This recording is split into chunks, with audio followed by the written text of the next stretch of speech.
Si Vice President Sara Duterte na mismo ang kumwestiyon sa naging proseso ng Kamara sa impeachment laban sa kanya. Hiling niya sa Korte Suprema, maglabas ito ng temporary restraining order at writ of preliminary injunction para pigilan ng Senado na isagawa ang impeachment trial sa kanya.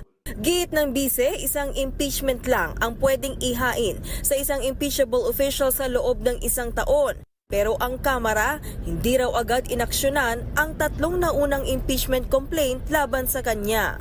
Even as the House has the exclusive power to initiate all cases of impeachment, hindi po yun absolute. But bago mag-proceed, ang palagay ko dapat muna i-resolve yung question ng petition. Isa sa magiging legal counsel ni VP Sara ang kanyang ama na si dating Pangulong Rodrigo Duterte. Ayon naman sa dating legal counsel nito na si Attorney Panelo, kumpiyansa si VP Sara na malalampasan ang impeachment. She's facing the impeachment smilingly, courageously, confidently. O ano pa, like father, like daughter yung dalawang yun eh. We had dinner the other night and okay naman siya. Sa ngayon, may 3 ng petisyon kaugnay ng impeachment ni VP Sara ang nakabinbin sa Korte Suprema. Isa rito para sa mandamos na mag-uutos sa Senado na simulan na agad ang trial. Si Senate President Cheese Escudero inihahanda na raw ang sagot dyan.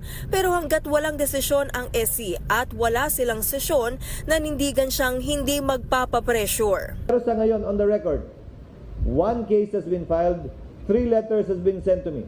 Is that clamor?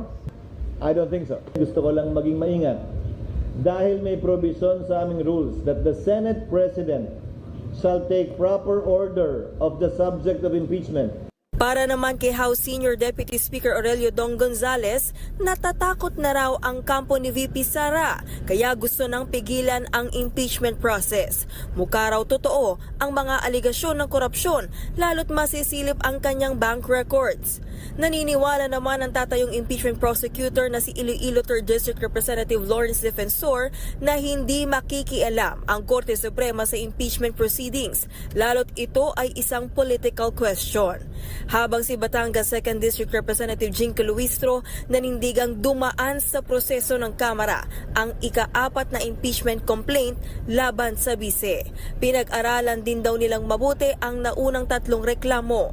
Nakabuo po tayo ng strong impeachment complaint without need of referring it to the Justice Committee because it has the support already of 1/3 of the members of the House, which allows us to transmit immediately the impeachment complaint to the Senate. Para sa 1PH, Camille Samonte, News 5.